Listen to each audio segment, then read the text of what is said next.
представлюючи Justyna, I hope that like English is the language, working language in English. I hope so. Robin, yeah. We can switch also to Polish. Okay. Yeah. And so thank you for coming to this event. As you might know, we opened yesterday the 5th edition of Tbilisi for the festival with a wonderful, very impressive exhibition of Justyna Mielnikiewicz. Big project she is working on for last year, yeah, more or less last year in Ukraine, which is still in Tbilisi. It's an open-air exhibition, so those among you who haven't seen it yet, I think you will get a very good chance, like real opportunity to see beautiful, very strong images telling a lot about what's going on in Ukraine.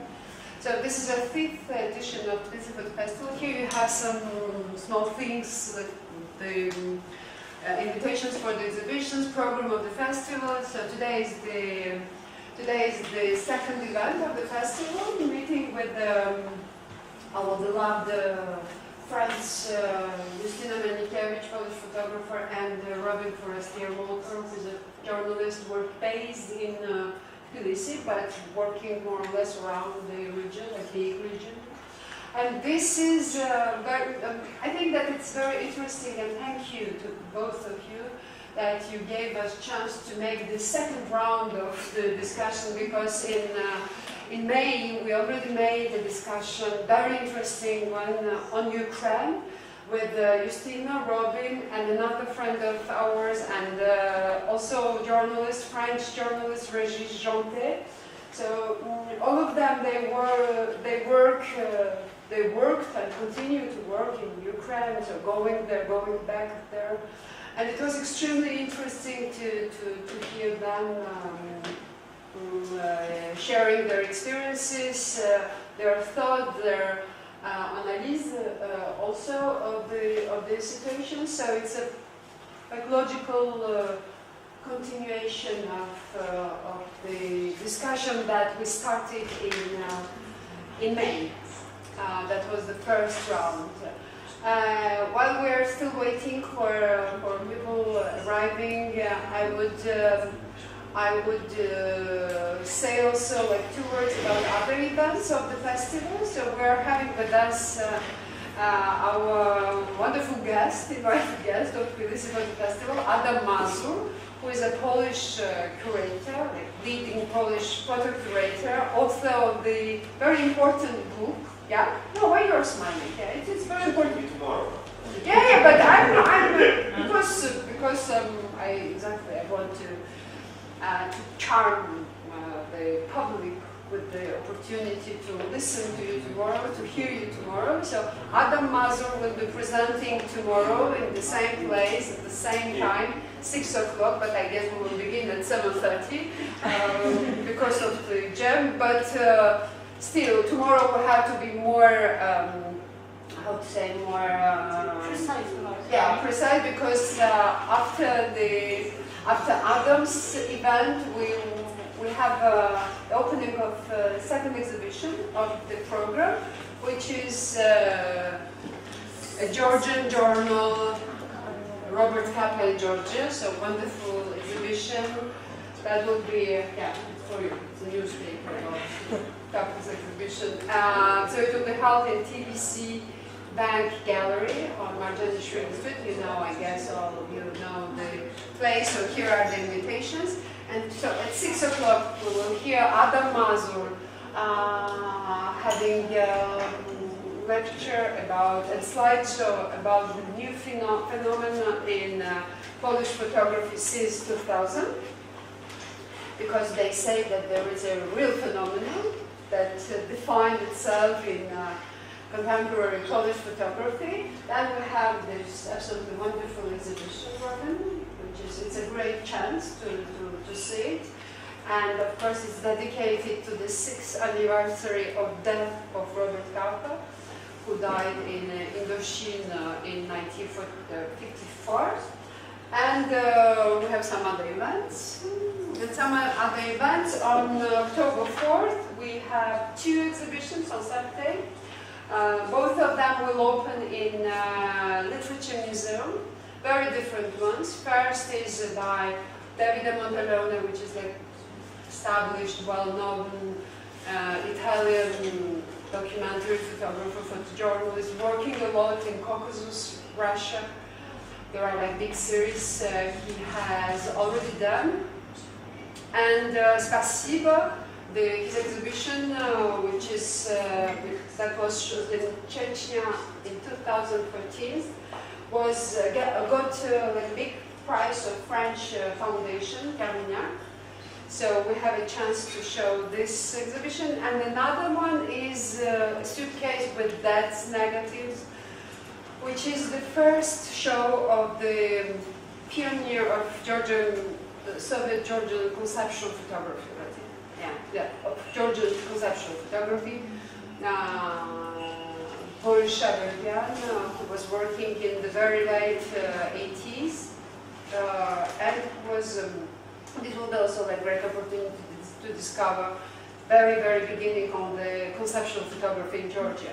And of course, afterwards we have the Night of Photography, which is open air night screenings in Tbilisi, like traditional event already. So we will get a chance to see the recent works by European and regional photographers. And among them, for example, we have received like really a week ago 2 slideshows from Eastern Ukraine. There is one by Ukrainian photographer Roman and another one by Russian young photographer Maria Turchenkova. There will be also Polish photo agency presented, Sputnik Photos. There is very interesting selection done by National Geographic Georgia. You can see 5 wonderful photo projects by Thomas Dvorak, by Stéphanie Sinclair, Andrea Bruce, and so on. So like very interesting things. A lot of Georgian photographers this year in the program, young ones. I'm happy to see some of them here among the public. So it will be also like very good chance for them to show and for the public to discover what's going on in what's going through the lenses of the young Georgian photographers, emerging Georgian photographers.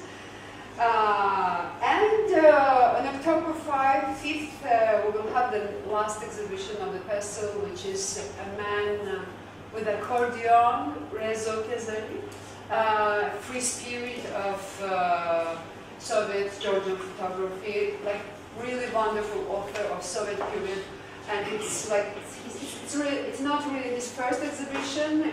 His work was already shown by a gallery container, but it's his first big exhibition, and he was discovered recently. And very interesting author he is because it's very rare to have this kind of like free and let's say non-official photography during Soviet period, because as all the arts, photography also was under the huge pressure of Soviet propaganda and was used as all the other arts as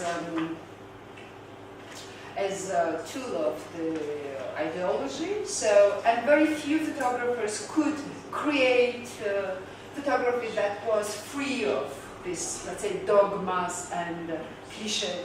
And Rezo Kezeli is one of them, so it's a real discovery, very beautiful author. You will see, it's like full of freedom. It's like perception of, it's a free man's perception of free world. So nothing that deals with Soviet Union. So it's very interesting to discover. And I think now, so I'm making the promotion of the festival. Oh, and so Gaha Gafiani joins us, one of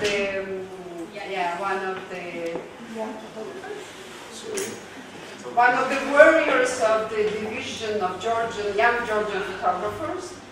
And so the question that we asked during the last discussion on Ukraine was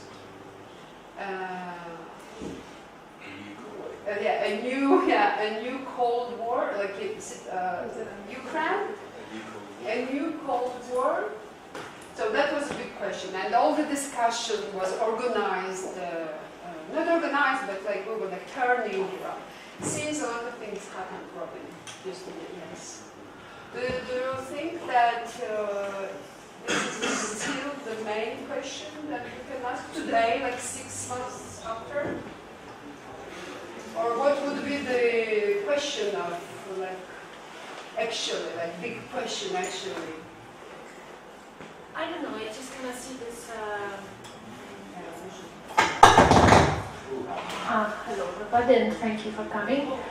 I don't know, I kind of see it as our meeting today. Since then I went two more times to continue my story, and Robin went also just returned from Donetsk. So it really kind of like an update. I think back then in spring it was still a lot of space to kind of theoretical discussions with the kind of fancy name Cold War and things like this, and it almost seemed irrelevant to even talk about this. The reality on the ground became so tense and dense, yeah. Then I don't think there's any more point.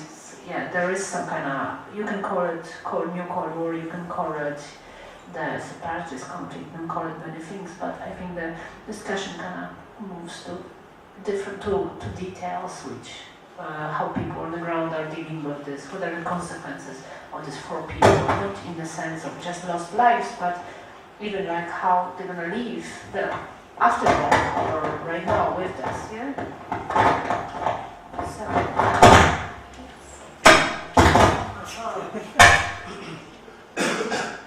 Does this one work? Yeah. Does this one work? This one is not on. I think it's no fine. Hi everybody. I would second that actually. I feel that perhaps we should try to avoid doing too much analysis. And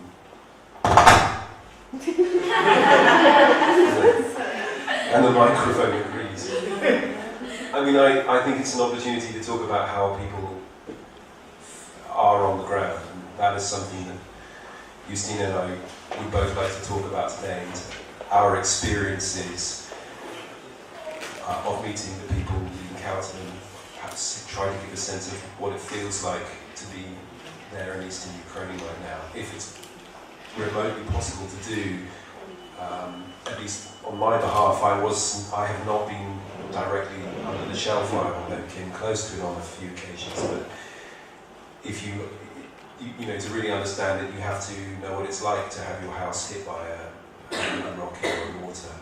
So perhaps we can't do it justice, because there's an awful lot of trauma that is being experienced there. But I think it would be helpful to try to give a sense of that, to talk about what's happening to real people in their lives, and how it's been, how their lives have been ruined, really, by this war, this conflict. Yeah, now it's like, so just like we will be quicker today with our presentation. I want to devote more time to discussion, so roughly 10-15 minutes each of us are going to show. I'm going to show you some photographs and like make 3 main points I would like to make, and a couple of short videos, like kind of really roughly edited because I'm doing lots of videos. So, and then we can just talk about it. Also, my exhibition is now going on, so you know I'm not going to show many photographs. I just have like 20 to illustrate certain issues I want to talk about. So maybe I just start. And Yeah, maybe I switch up the... yeah.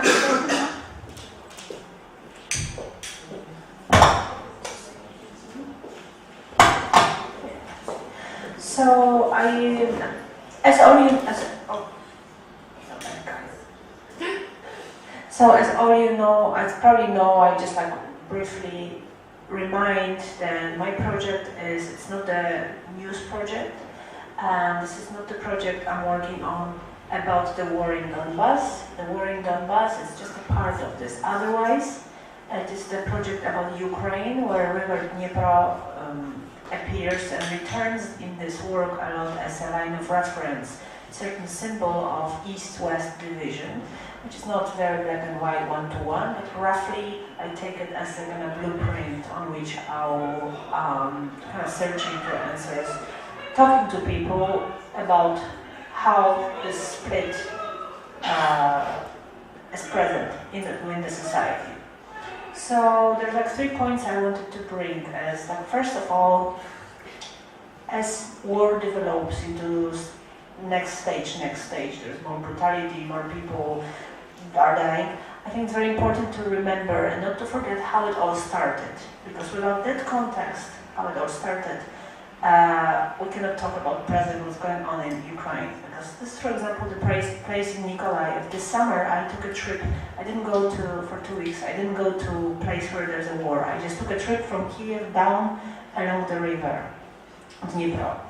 So I went to places, for example, like Zaporozhye and Mykolaiv. Those are places which are on the edge, where also there was separatists also trying to stage similar an uprising as they did in Donetsk or Slavyansk, but it was unsuccessful. And for example, this is the place in Mykolaiv, which is there's a lot of pro-Russian people, a lot of Russian-speaking people, because we're southeast all the way to Odessa, has a big group of ethnic Russians, and there were like this ethnic Russians having a tent and protesting and doing anti-Maidan protests since November when the Maidan was going on in Kiev. So for example, here in Mykolaiv, this is very much the very spot where they were having their tents from December when they were protesting. Around April, local people get together and they just chase them away from there, essentially. And this was the end of this, with the help of like local business people, put the money to create the kind of self-defense unit which built the checkpoint around the city to stop the people from bringing guns to the city. So very quickly they cut it. This thing was not, and nobody died. Of course, Odessa was a terrible accident, and Odessa, I think it's not it's another example of like when things went very wrong. But in many places, or like Zaporozhye, the mayor of the city said there will be $10,000 reward for anybody who will turn like somebody plotting like the uprising, pro-Russian or pro-rebel uprising. So they were dealing with this very quick. And while in Slavyansk, it also started like this. In every city it started like this, with few tents in front of one of the administration buildings. And it grew into something bigger. And it comes back in the histories of people from Slavyansk. I was in Slavyansk in September. How they're talking about, first it was the tent, then some girl from Luzhansk, which is now living in Kiev, she said, there the buses were coming from Russia, open with Russian registration plates, and supporting local people, like I would say the rebels or pro-separatists, pro-Donetsk Republic groups. And then armed people came, and then armed people took the administrative buildings. It happened exactly the same way in Donetsk, and then there were more armed people. And there was a first killing, some checkpoints were attacked during the night, like it happened in Slavyansk on the day after Easter Sunday.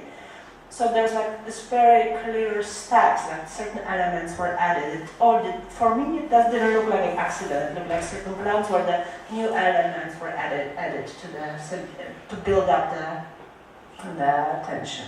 So as you know, the people who created Donetsk and Luzhansk republics, here is one of them, Polishin, which is that all these people are gone now from the pictures. Like literally all those people are gone, including the infamous Girkin, which was running the Slavyansk kind of rebel forces. For example, this is the conference in Donetsk. This guy, Polishin, he was a prime minister. I forgot what was his role in creating the Donetsk Republic.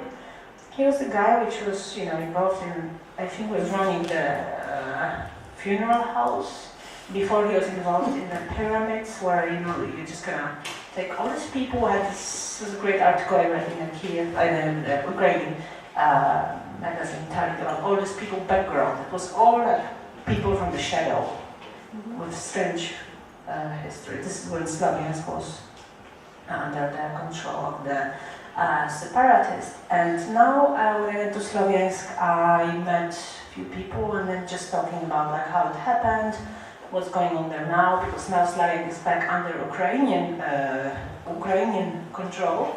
But there's and then we'll be going to the second issue I want to talk about. There's a question of responsibility. So okay, now Ukrainian army took back Sloviansk, and there was a law on amnesty, how to bring to responsibility people who are taking the guns. Where will be the line of responsibility? Because as I learned from, there was one man which was IDP from Sloviansk, and then from him he talked to me, he didn't want to show his face. So this is the woman which is there, she's running local newspaper, and then this is her, she's an amateur painter. This is the paintings of Sloviansk, because of Sloviansk, the different Sloviansk, than we know from the news. And she was the one to say that what's happening there is like in a Gulliver travels, where war between Lilliput started over from which side to break the eggs. She said, one guy said, we break it from this side, the other side, we break the egg from the other side. She said it's exactly the same with us, how it started here. So it was artificially created. So this is the man from Sloviansk, which didn't want to be photographed. He said, because a lot of people know me there and would misunderstood me. The thing is now, what is interesting, in all these places like Mariupol or Sloviansk, where people are still not sure who eventually will control it, Ukrainians or maybe the rebels. Both pro-Russian and pro-Ukrainians are just afraid to say openly, I'm for pro-Russia, I'm for Ukraine. Because just people know from before, then consequences could be very bad. People were killed as they were recognized for being, let's say, pro-Ukrainians when rebels took Sloviansk. So a lot of people are afraid. This man just didn't want to show his face.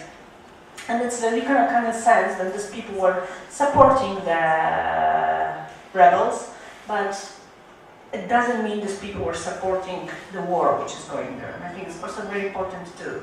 This guy was saying that when you live in Sloviansk, when the armed men came, every day you cross the checkpoint, the guy on the checkpoint would say like, hey, come on, join us, help us, you're not going to defend your place.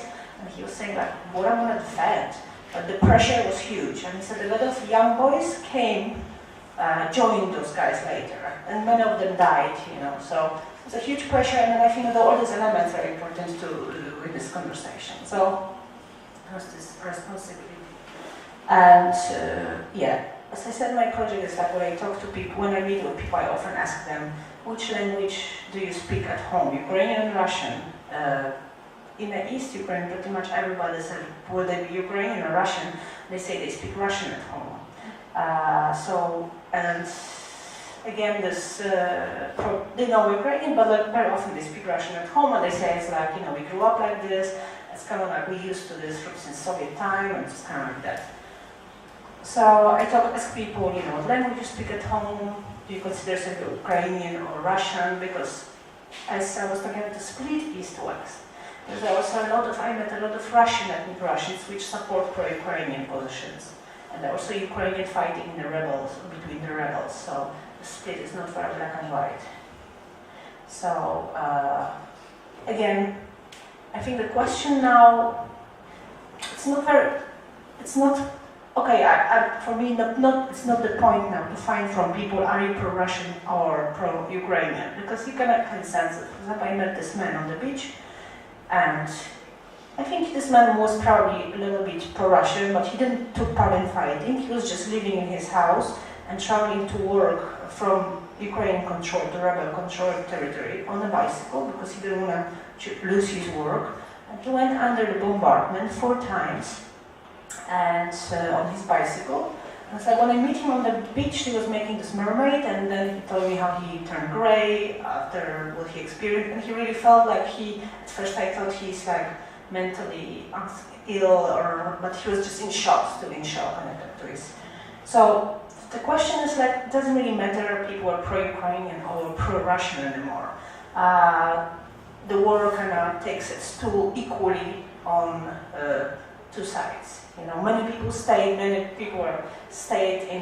Donetsk, I think, Sloviansk during this time, trying just to survive. They had no money to go anywhere or like no place to go. Very often was the case. So this is another woman. That's the building which was destroyed during the fighting for Slavians, and this building was destroyed actually by Ukrainian army, you know. So I met first, it was like for 1 hour, I tried to convince, you know, like those like guys that are in front of that, and they just, you know, and then they said like, oh, you're gonna be lying, you know, they all tell you, oh, you're gonna not say the truth, you know, and things like that. So you have to really convince people to tell you this story to be photographed. This woman just like, you know, again, I don't think it matters, she was pro-Russian or pro-Ukrainian, she was not the fighter. She lost her daughter during the destruction of this building, which was in the midst of the huge fights between rebels and Ukrainians. The house was just in the middle, in between. So again here the question comes, I think Robin will talk a little bit more about this, about responsibility for your actions, because there's like a lot of being said about like atrocities done by the rebels, but I think the best interest of Ukraine is also to talk about some misdeeds which also do happen on the Ukrainian side. But here it's like, of course, I think it's not the Ukrainian television or Russian television that should be a source of judgment or like the base for this judgment. There's like organization like Human Rights Watch, which I think are amazingly professional and good organization in covering what happened on both sides. And they actually said, and there were some cases of one of those volunteer Ukrainian battalions either of mistreatment of people, of rebels, of people caught in those rebel territories. So yeah, it does happen, and I think it's very important. Proportionally, I think it's like, of course, much smaller than atrocities done by rebels. But it's very important for, I think, for Ukraine to talk about this openly, and if Ukraine is gonna become like European country where people, with you know, transparent media and like things like that. So, so this is essentially this 3 things I wanted to tell you, and another responsibility. Yeah. So, you know, I will not repeat the stories because, you know, when you see my exhibition, the stories are there. So essentially it's like, you know, the 3 points, to remember how it all started, you know, and then I would like to talk about how we, you know, you probably in Georgia have a family, experience from your families. How do you deal with, within the family, if one brother is fighting for one side, the other cousin is fighting for the other side, how you put it all together afterwards? So, I don't know. That would be roughly what I said, what I wanted to say. Yeah, this is from Mariupol, a few days before the ceasefire. So I guess that's, yeah, I would say I'll pass the word now to Robin, and maybe we can have a discussion. Huh? Oh yeah. What are those? Huh? What are those? This is like the kind of, they're made of cement. They usually put them on the seaside to break the waves. You know, this is, yeah. They were concrete barriers to slow any pro-Russian advance, or Russian advance. Yeah, but those are also very symbolic things, you know, because you have those things in the middle of the road, but there's like open fields on both sides, so it's really not a problem for tank or any car to pass it. So a lot of like this kind of symbolism going on too. More like a statement than real. No, what I wanted to show you was that, you know, because I'm also shooting videos, I wanted to show like 1 minute short videos, which are like not well edited, so very, very rough edit. But just to show you, I was telling to Robin, back in April and I was in Donetsk, I caught the very end of pro-Ukrainian rally. And we were talking then, a good way to judge how much we support the idea has among the population is to be on a bridge as people are living with the Ukrainian flags and hear how many cars are beeping.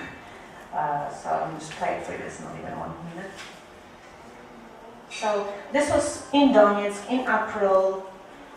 Pro-Ukrainian demonstration finished, and people were living like a couple people on the bridge still with flags. So.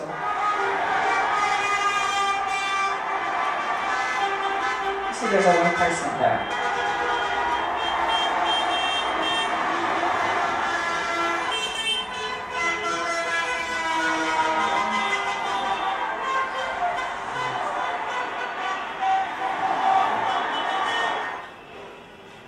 So it was kind of like for me to prove, as I have understanding of many people who joined the rebels because of their own personal reason. I think they don't need to, they didn't even think that it might bring to the war. Then I wanted to show this clip as that I'm just not buying this story that whole Donetsk supports separatists, you know. Here I wanted to show you just from city Hartzisk, which I also did in April. Now it's right on the edge of Donetsk. Now it's like in the middle of the war. But back then, the group of Ukrainians did the demonstration to show the support for united Ukraine. Across the street were the pro-Russian people with their demonstration, and it seems like, you know, just how it looked on the ground.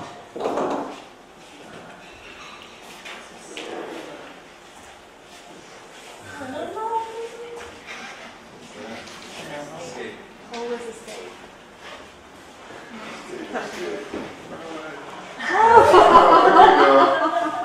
And guess what? You don't have weather in Donetsk, right? The sign that I should pass the word to. I can't believe it's raining. Oh my god, yes. It's Okay, it's cloudy. it's very cool. How do you get out of this? Because we are redneck people, so we get right now. Wait, I will call you.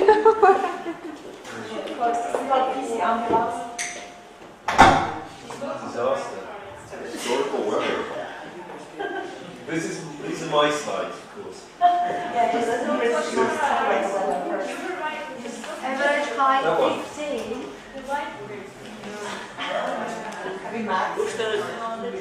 That's a weed machine. How do you get out of that?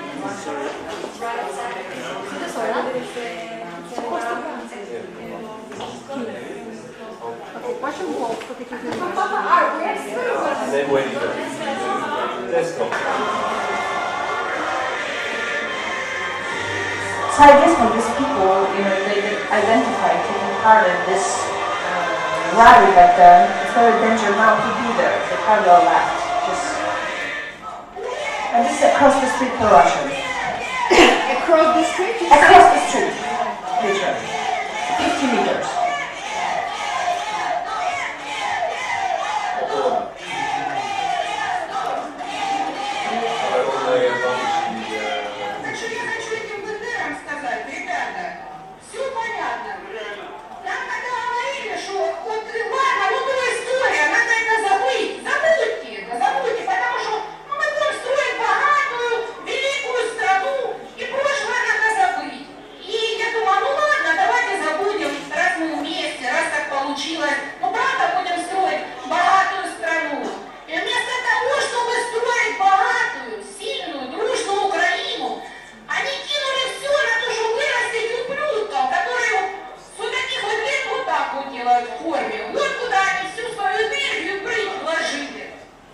So you see, it's like there was quite a heated discussion, but like at this point there was like no danger for life. Now probably there is for some people. So anyway, the same woman said the very interesting line I've heard there. She said like, we have different histories and we have a different heroes. That's why we cannot understand each other, she said.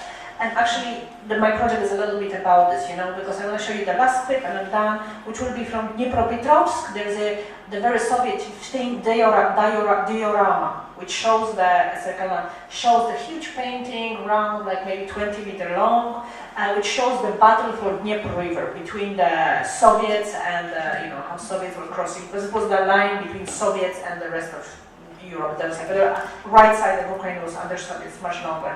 So it's like the Soviet history is like plays very, very, very big role still in understanding where they belong, what is Ukraine, you know? That from there really it's like this belief that we should be with Russia, we should be with Europe. There's very like rooted in this. They just showed this clip and then I'll be done. I'm not sure. Let's see. Районы для освобождения правобережной Украины. Одним из этих районов был район Войсковое и Вапники. О нем рассказывает наша диаграмма. На карте слева обозначен одной маленькой точкой и находится южнее города Днепропетровска, в 40 километров от него вниз по течению Днепра. Ширина Днепра в этом районе 2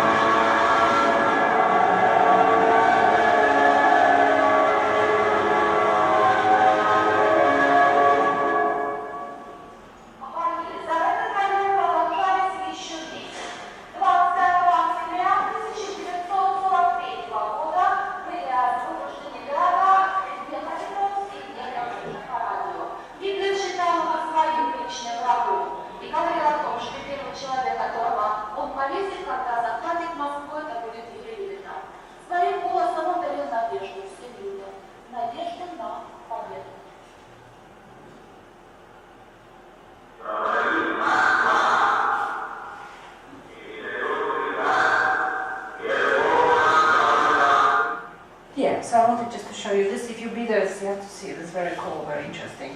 So, but the Soviet history is still being like part of everyday life. You know, there's like, and the Soviet army couldn't cross the Dnieper because Dnieper on left side has a very high cliffs and it's hard to just go across the river. So, now Robin. Thank you. Do you like Robin?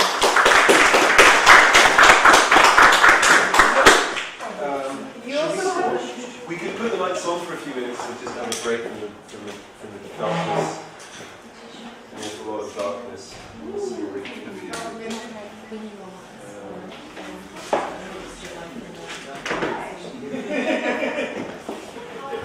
Good evening. It's nice to see that the place is filled out since we began, so it's good we've almost got a full house. And my wife has arrived.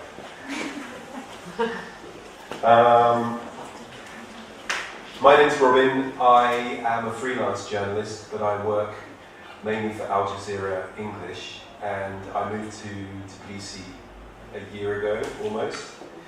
And I thought that I would be working mainly out of Georgia, but actually a lot of my work has taken me to Ukraine. So I've been in and out of Ukraine since December, and I've had the privilege to see things on the ground there as they were changing. And every time I've gone back, I've had a very, very different experience. I haven't been there throughout, so I've only really had snapshots, glimpses of what's been going on the ground.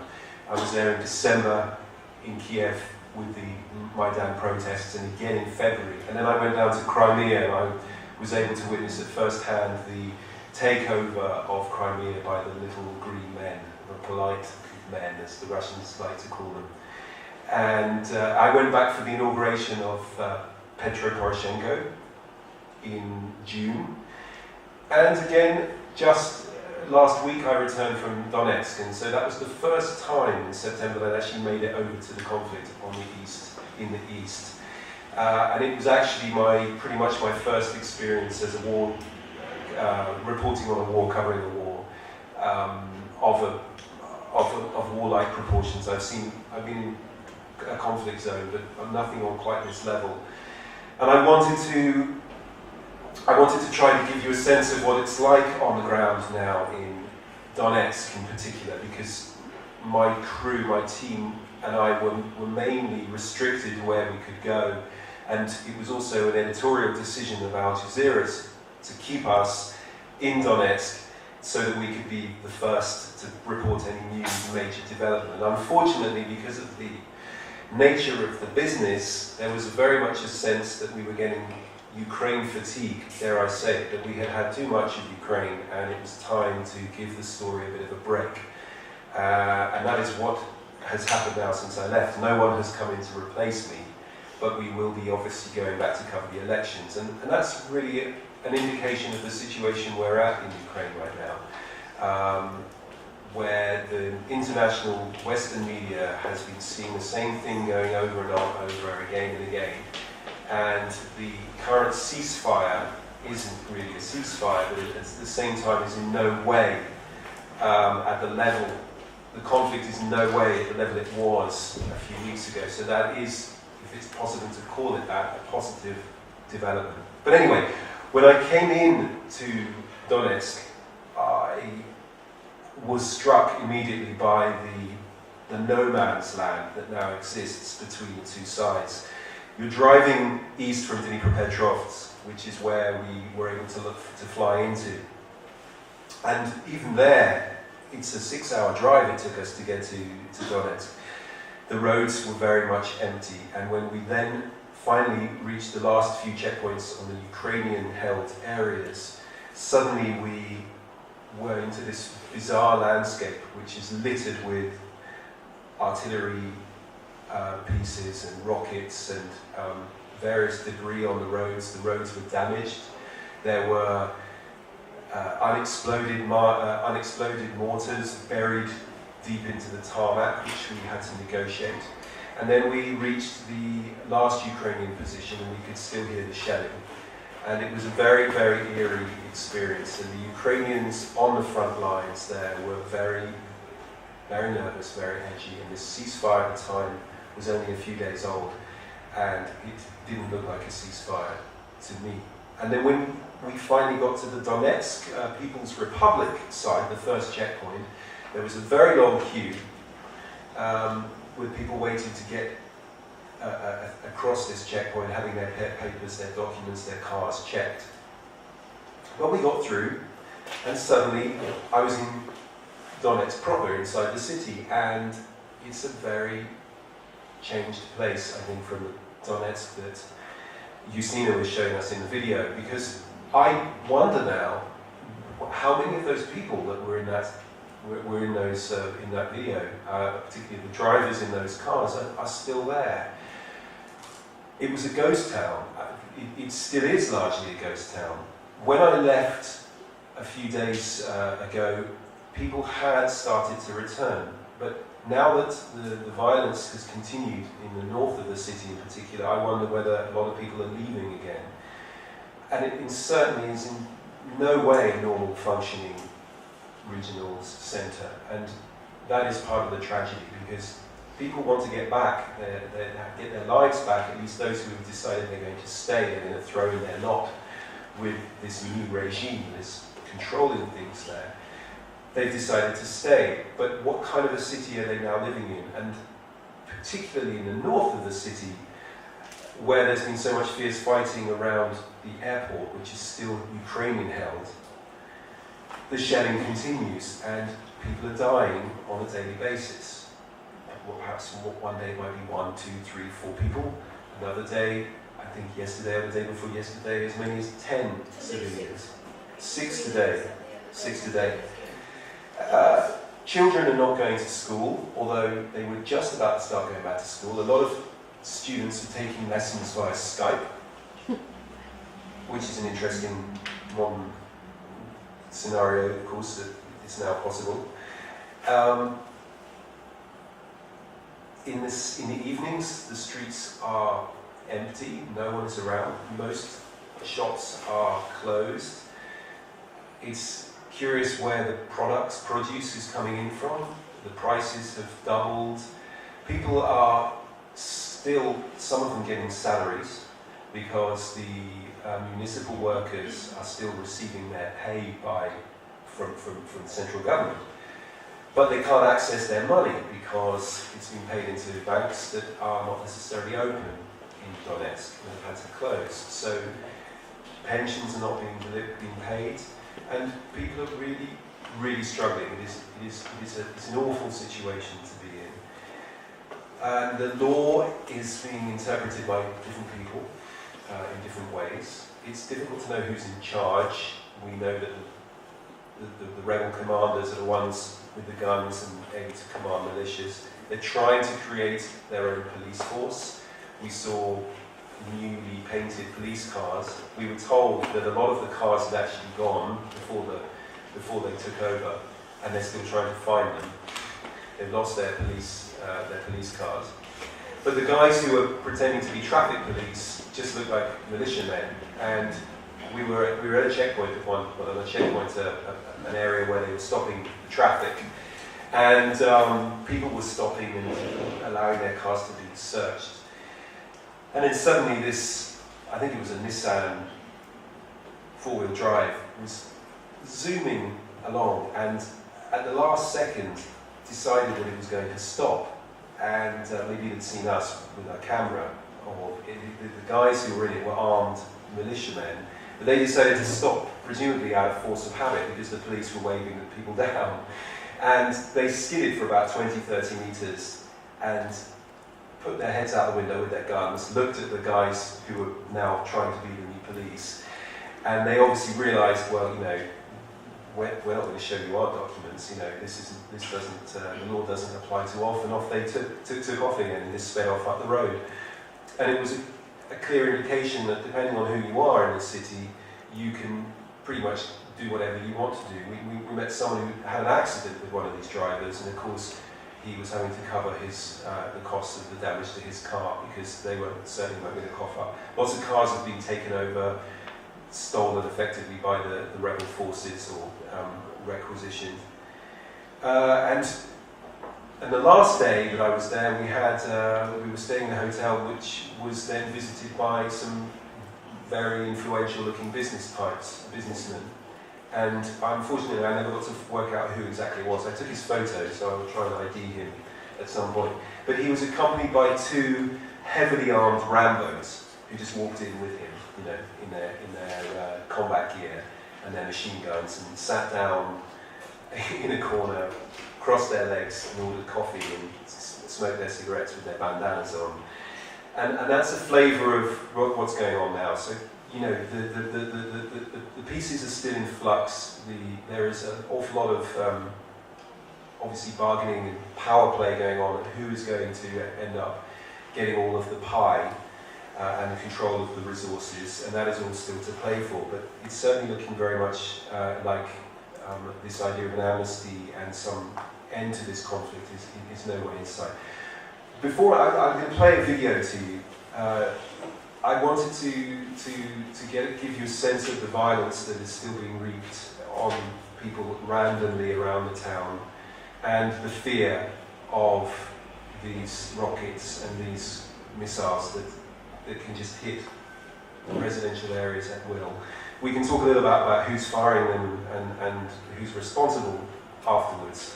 But I'd like to play you a report that I made a few weeks back, well, a week or so ago now, but still very much applies, as we've been hearing about. People are still dying today, not just in Donetsk, but in the wider area, where there is still conflict going on between the two sides.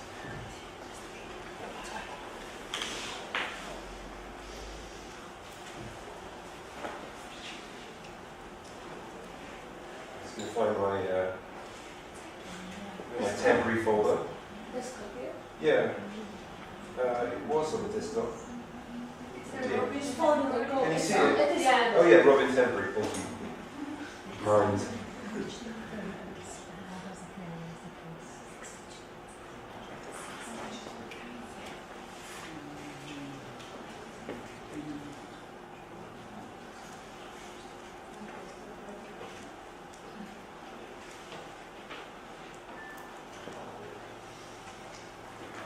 For some reason it's a bit black before it gets started.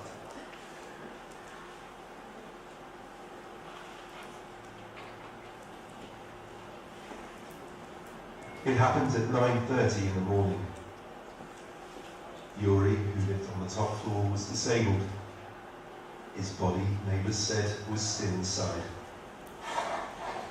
In need of something to do, they were cleaning up. The remains of the rocket that struck this home wedged in the brickwork. This neighbourhood in northern Donetsk has been shelled repeatedly since the weekend. Irina feels powerless to stop it. If you can, stop this war. If you won't, I'll get down on my knees, but only if it will help. The people of Donetsk are returning, but few are receiving salaries or pensions. Some are having to queue for food rations. Ukraine's parliament offered its eastern regions autonomy on Tuesday. Rebels rejected the deal. Victor, a retired miner, had only contempt for Kiev's politicians. They behave like brothers in a bar. They pretend to be God, decide who gets to heaven and who goes to hell. That's not their decision to make. Back in Kievsky neighborhood, the rebels warned residents to expect another attack. We heard the sound of rebel mortars launched nearby, an invitation for Ukrainian forces to return fire. This whole idea of a peace deal is completely at odds with the reality on the ground here. The shellfire falling in residential areas consistently for days on end now. There's no chance of a resolution between these sides unless they can agree on something concrete.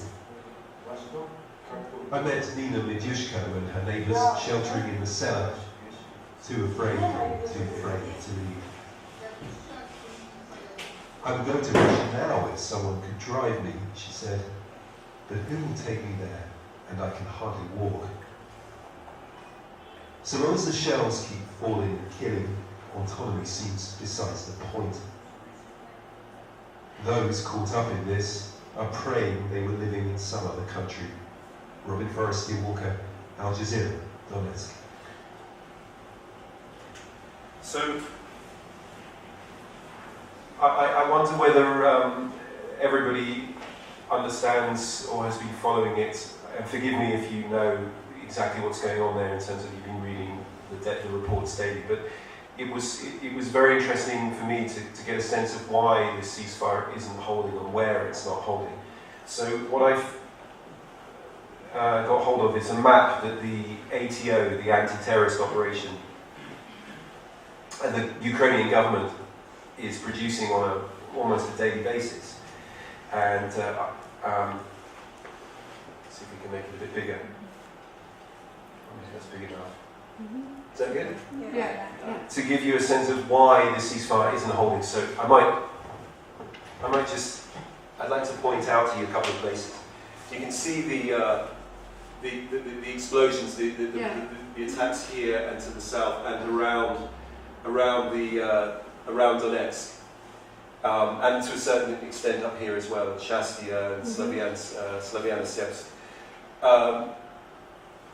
The airport is just to the north of the city, and then you can see this little finger of territory that is Ukrainian held. Yeah. And again, here at Debaltseve, it kind of juts into this DPR held territory. And essentially, the ceasefire requires that both sides hold their positions, but it's quite clear that the DPR, let's call them separatists, because the DPR, LPR, whoever, and there's even another separatist group now that has come to the fore in one of the cities. But anyway, they want that airport, and it's become almost a sort of just a symbol that they need to take it. And the Ukrainians are clinging on at the airport, and from that position they can effectively say, we're still in charge of a key strategic location. But of course, with all of that bombing, the airport will be destroyed now. The runway will be destroyed. The terminals. I don't know if anybody saw the pictures of what happened at Lugansk, the Lugansk airport. It's like Armageddon. I mean, it's extraordinary, the pictures that I've seen from there. It's just been completely erased, and it'll take months and millions of dollars to get that airport up and running. So the Ukrainians are holding on, and again, in that little finger of that strip of territory. And obviously, I would say that the Ukrainians need to have a kind of a bargaining chip to maintain, because they know that they can't launch an offensive against the separatists, because they're well aware of what Russia is capable of doing. And it's quite possible that Russian forces are still on the ground, although I didn't see any units that were clearly identifiable as Russian. They know they can't launch an offensive, so what can they do? Well, if they at least hold these positions, maybe they can barter, or they have some leverage, or they can at least negotiate a better settlement. Perhaps get the rebels to withdraw from certain areas, or cease threatening Mariupol in the south, which feels very much like it's under siege, I believe, at the moment, or facing imminent invasion. From the separatist side, they want to take these territories. And what was also, I thought, fascinating is that they want to create this Novorossiya, but as a viable space, what they've got now is nothing close to that. And what they would need to be viable is to actually take Kharkiv, even Dnipropetrovsk, to have, and Mariupol, to have access to things like their own gas supply. A lot of the gas, we were told, is still coming in from mainland Ukraine. There is a supply line that comes in via Lugansk, and they talk in Donetsk of being able to switch on some old Soviet pipe that could supply them with gas, but at the moment the pipe goes the other way. So one of the reasons why Mariupol is so important, apparently, is that if they took Mariupol, they could reverse the supply of gas. Because Mariupol supplies even into Russia, and there's a pipeline going into Russia. They take Mariupol, they can get the gas to go the other way. It's complicated, but these are one of the reasons why they need actually to make further gains, and why this whole ceasefire at the moment looks so precarious. And we're not here to talk about the Cold War scenario, but it certainly to me seems as if the frozen conflict is looking the most likely, because I do not see signs of the rebels wanting to negotiate with the Ukrainians, because they just have flung this idea of a special autonomous status back in their face. But who knows? You know, we don't know really who's really calling the shots, and if it is Moscow that is, and if it's Vladimir Putin that can control things, then it all very much depends on them and on him, and not on the rebel forces. So I don't want to do any more analysis, but I wanted to finish by raising a question. Who do we identify with in this war? Where do our sympathies lie? And I suspect that most of us, and myself included, off the record, feel very much that this is an artificial war, as Justyna was talking about, that it's fake, and yet somehow now it's taken on very real proportions, and that is the tragedy, that is the catastrophe here. But if we support the Ukrainians, which Ukrainians do we support? Do we support the ones who have stayed in Donetsk, who still have Ukrainian citizenship, and who perhaps voted to plump for independence when the referendum was presented to them?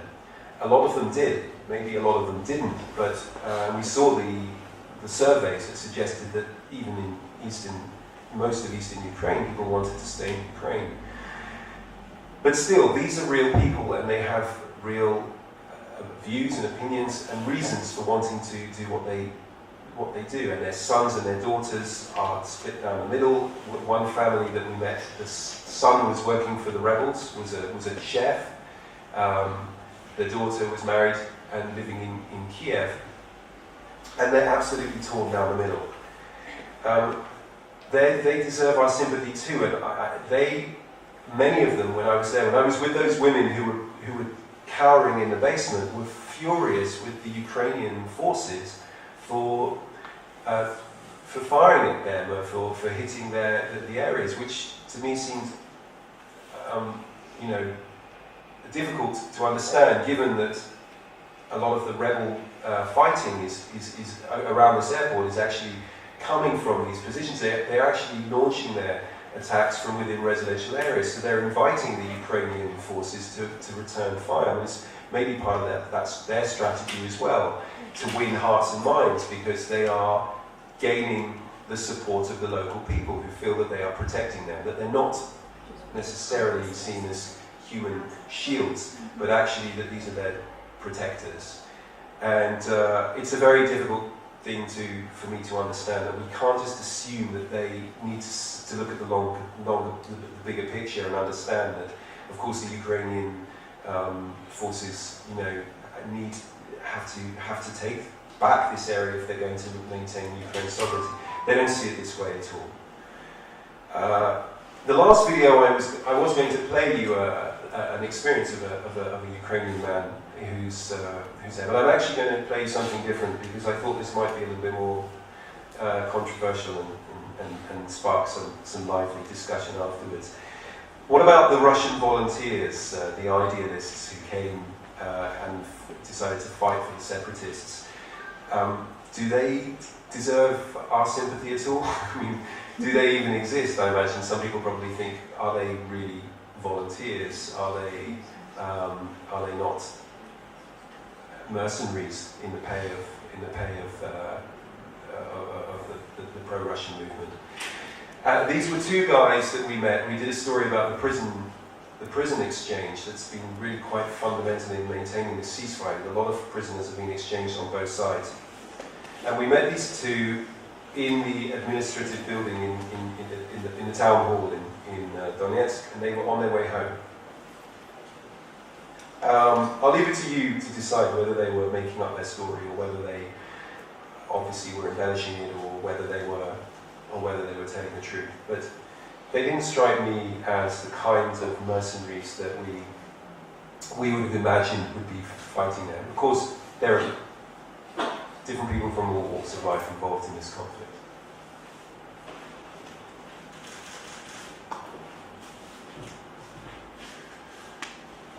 Kamil and Dengis are free men at last. Russian citizens. They say they volunteered to fight for the separatists in eastern Ukraine. They got caught. Dengis says he was held by a right-wing Ukrainian militia and severely tortured. I had a Russian passport, but without immigration. After that, they put a plastic bag on my head and brought me into the forest. They started choking me and shot close to my ear. I'm deaf in this ear now. Dengis says he suffered beatings and fractured ribs. Several times on their base, they hung me with my arms behind my back, my legs not touching the ground at all, and used my body as a punch bag. In no man's land, prisoner exchanges are now helping to bring the sides a step closer to peace. It is the most promising sign yet that the ceasefire between Ukrainian forces and pro-Russian separatists can last. Their negotiating teams have much more work to do. There are still around 2,000 prisoners being held. Prisoner swap is not just an end itself, it's the start of a bigger peace process. Vladimir Ruban says there were instances of torture and killings on both sides. There was revenge torture, there were reprisals, prisoners were shot, but now everybody understands that hostage exchange is more profitable. Kamil was lucky compared to Dengis. He says he was treated adequately by the regular Ukrainian army. Would you ever consider coming back and fighting again for the nation? Or do you think that it was the right thing to do? It was the right thing to do. For example, to see the truth. The truth is that there is no truth here. One nation is being divided and fighting each other. This is the truth of this war. It's still a fragile peace, but for Kamil and Dengis, at least their war is over. Robin Forestier-Walker, Al Jazeera, Donetsk. Georgian involvement. I met Georgians on both sides too, you know? Okay, so now you can all correct me, but he said that he was North Ossetian and he lived in Vladikavkaz. Now, it looked like a Georgian name to me. Yeah, but could be his father was maybe Georgian, his mother. because I like, you know, a lot of people, they probably took the side of Ossetia. Yeah. One thing I took out, I thought the strongest allegation that he made was that he was held by the Pravi sector people, and he claimed that while he was being held in a basement, there were a lot of people being really, really badly beaten, and he said he knew of at least 2 guys who died as a result of the beatings that they endured with the Pravi sector. Now, I wanted to focus on his experience, which was pretty horrendous, and when it's voiced over, you don't get a sense of that, but there's no way of standing that up, but he claimed at least that two guys died while he was there in being held. And he, as you can see, he was in a terrible state, he really looked, fucked up, excuse the language. So, just to end, I wanted to just say, unless everyone, and unless, especially in Ukraine, people are prepared to accept that it's really so complicated now, there is little hope, I think, of any reconciliation until people can actually start to understand where different people are coming from, and that's at least how I understand. So thank you very much for your time, and if anyone has any questions for us, I'm sure Justyna will be happy to.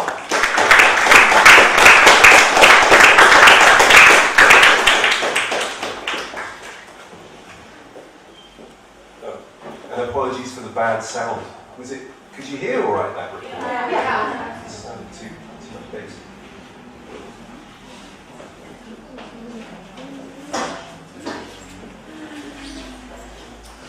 Does anyone want to ask a question or make a point? Yeah, please. So, my name is Kwanzaa. Many times this recently was going on in Great Britain. I thought, what if in 1981, Georgians were sitting down in some bar and kind of celebrating, or not celebrating, with a peasant's vote, and similar to what Ukraine beef, Ukrainians had the choice to vote yay or nay for independence. But obviously, these two countries are put in very limited choices, and that's where the problem starts.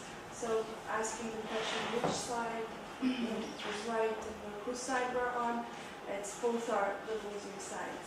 And kind of my point, you mentioned in the beginning that the media is getting tired of Ukraine, and that's the kind of declining and the crumbling of the fact that the crimes, the violence will still go on, but people will just get used to it. So that's the sad part. So I hope we'll be able to celebrate winning or losing in the bars like Great Britain did compared to Scots. That was just my dream, that where would these two countries be if we didn't have to just go ahead and attack each other for being in the same spot but having different passports. Thank you.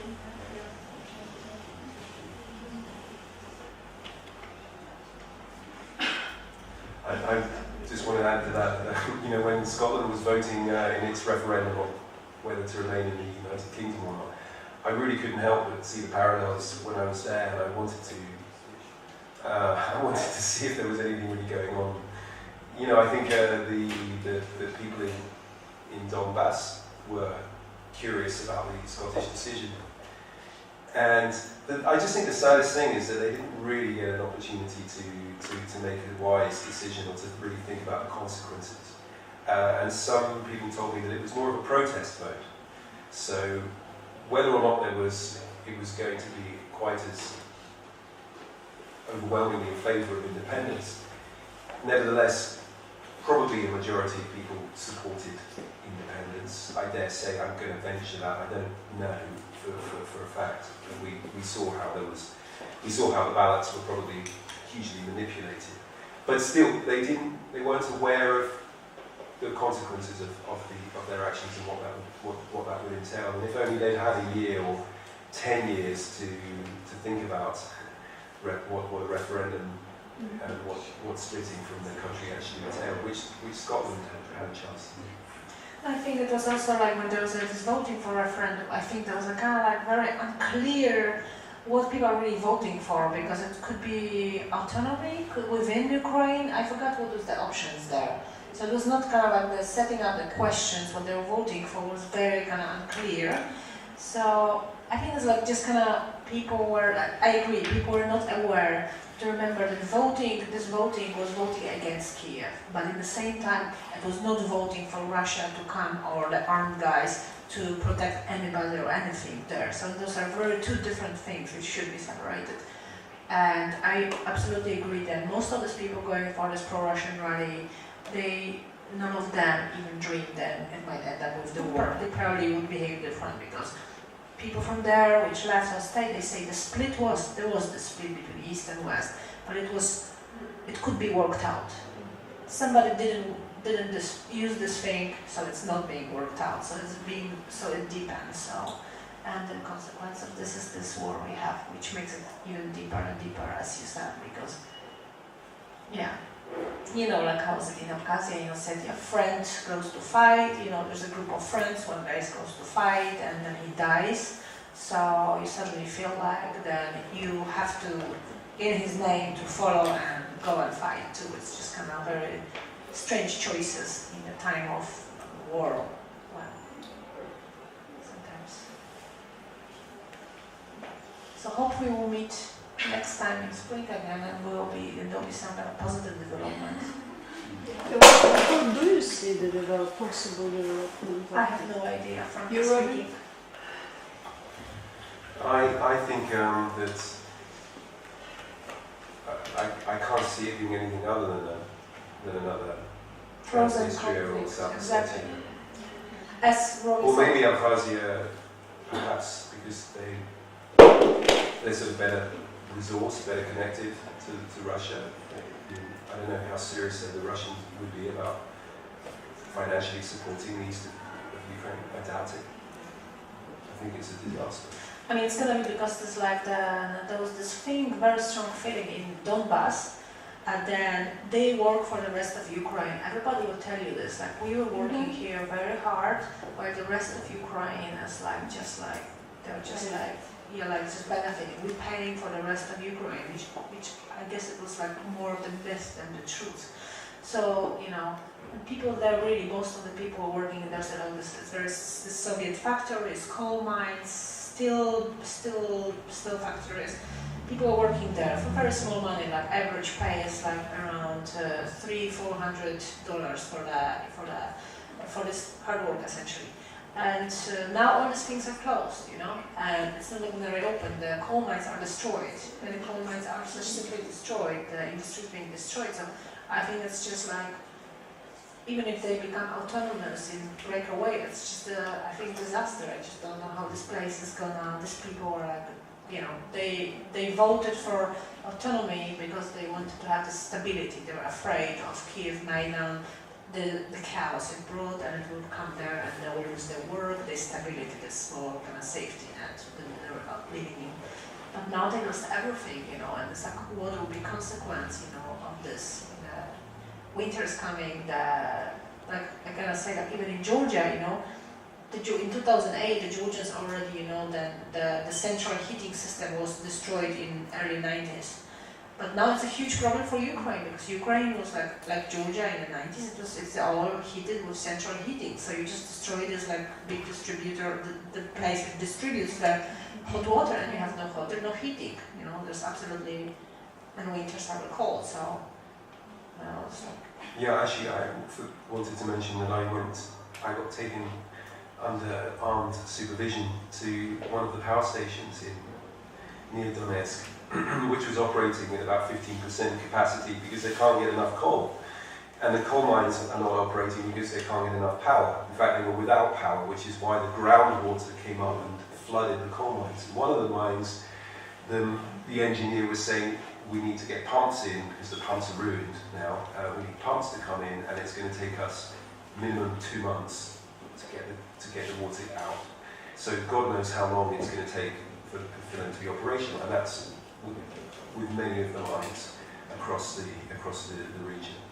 So for Russia, it's I don't know politically. It's for Russia, it's a huge cost, because these people, this place will leave Russia. They'll say okay, what about work? Where we should supposed to work? How are we supposed to? I don't know. It's very complicated. No. I have 2 questions. Oh, just your answer, I guess. So I came in a bit late, so I'm not sure if you also spoke about this thing. First question would be about the people about Donetsk, people living in Donetsk and sort of opposing the rebels. Because I personally have a friend who's from Donetsk, and she actually had to flee from the city just because she was posting some negative criticism towards rebels on her Facebook page. So she was threatened, she had to leave. I'm not sure if you had done many, I don't know if you spoke with people who are also in the same situation as hers. If there are still people who live in Donetsk and they somehow feel threatened, but now that it's more intense, can't leave the city as easily as my friend was lucky to do. And how is the situation in terms of that? Do people actually speak openly if they oppose the rebels? And I'm not talking about the prisoners, of course, who actually were held as, I don't know, Ukrainian spies or whatever it was, but just the regular citizen who actually just wants to express their opinion, if that is also the case. And the second question would be about, as far as I know, the OSCE is the only international organization that has right, and even now it's a bit tricky, even with the OSCE in those two regions. Did you cooperate much with the OSCE monitors, and how do you see how people actually perceive their work? Do they see the hope or the fact that the OSCE is still present, even though, as far as I know, because I follow the work of the OSCE, as far as I know, it's a bit limited now, but still they're there, right? I'm not sure about OSCE on the ground. Yeah, so how do you see people's perception, if they see somehow their big role in that all? And if that also helped you in terms of your journalistic work to have OSCE there as an international organization present. I'm not sure if that was the way you wanted to lead the discussion, but it just, I don't know, just somehow that was. Take the mic. Thanks. Good questions. First off, again, it's anecdotal.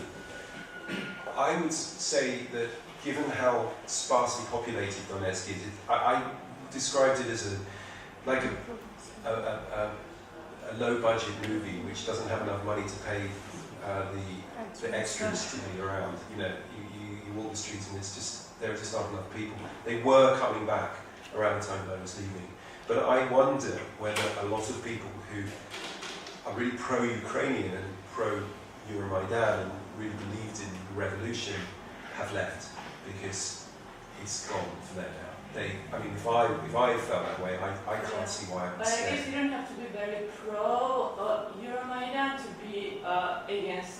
Yeah, sure. Okay, so that's that one extreme. Yeah, I'm not talking about that very extreme. Yeah, well, it's a little bit like the journalists, when we talk about what the taxi drivers say, because those are the people that we can get to talk to. They're the ones that are easiest to talk to, and they're the ones who feel perhaps freer to communicate. The staff in the hotel, bless them, they were young, they were the ones who had stayed, had suddenly found themselves promoted from being bellboys to managing the bar. And I suppose a couple of them, only one young guy, he said he supported the referendum, but I know how much pain that they were in now in terms of just hating the situation. And you don't have to have a brain to look at the guys who are in charge and think, you're not a politician, you're a thug. You don't even shave in the mornings. And okay, so who said politicians have to shave? But it's just the attitude is that they don't give a damn. They're not. It's like, oh yeah, we're the politicians now. You do it our way. And it's just so tragic to see that. And I think people feel absolutely like they can't speak their minds about these people who've basically taken over their, just basically hijacked their city. I imagine that there's a lot of people, a silent majority, maybe minority, who really feel that this is not what they want. But that old man who was standing in line in that report, queuing, he was a miner, ex-miner, he was educated, he was torn by what was going on, and I suspect that if you asked him what he meant for these rebels, he would have had a very low opinion of them, and yet he had a very, very dim opinion of the Ukrainian government now in Kiev and the people who had prosecuted this war, because he said that they failed over Crimea, he said, the war fail. Those were his words. I obviously wasn't able to put that in the video, but he had nothing but contempt for the way in which the Ukrainian, post-revolution had handled themselves, and the way they had failed to appeal to the people in the East, let's say, to say, you're with it. That's I think a big mistake of the Euromaidan movement is that they just didn't reach out or try to make this. I don't know whether that was impossible to achieve, but they just didn't realise that they had lost the propaganda war, way back. And No, I just wanted to add that it's like this man, there was an ADP from Slaviansk, which you can show the face. It's like people were upset, him and a few other people were upset. It's like, why government couldn't stop it when it was absolutely doable on the beginning? There was no armed people, why they couldn't stop it then? People were really upset about this, it needed to go to this point. No, that's what happens when these things happen. They just have unexpected consequences. Which leads me to your second point about the OSCE. In Kyrgyzstan, I was there in 2010 when there was a big disorder in Osh in the south. And the OSCE were the last people that they wanted on the ground, the nationalists, the Kyrgyz nationalists. And so the OSCE were really, there was some protests about how the OSCE were NATO and blah, blah, blah. I hadn't seen any sign of that. In fact, it was interesting to see how they kind of tolerated. And they're giving press conferences, and the rebels were showing them. So, for instance, the rebels took them to see the mass graves, which we also tried to get to. And then the OSCE were there. They kept very professional distance between themselves and us, the journalists, infuriatingly so, because we wanted them to tell us where they'd been, where it was safe to go, what they had seen, and they just would not be particularly receptive, even though we were tipping them off. So we told them about this mass grave, and I don't know whether the guys on the ground, the guys in Kiev, were telling them who didn't know this kind of information. So it was interesting to see the OSCE moving around, and I would say perhaps it did help to have an international presence there that was sort of tolerated.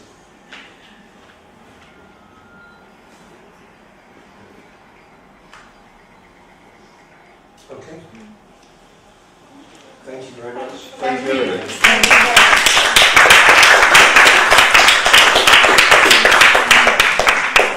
And hopefully, as you said, like the third round will be more positive. And we have to have a separate about Georgia's involvement in this whole thing. That's all is based on both sides.